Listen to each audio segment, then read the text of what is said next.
In this video I will show how to fix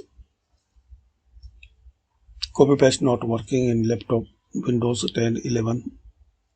So open the CMD or run as administrator.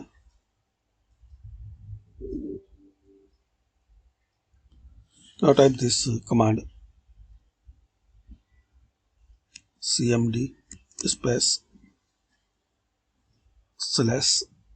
/c double quote echo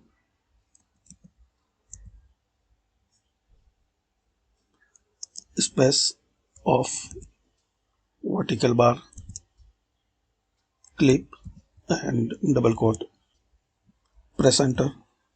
Now type cmd space echo cmd space EH press enter. So this is the command, guys. I will give description if you need comment,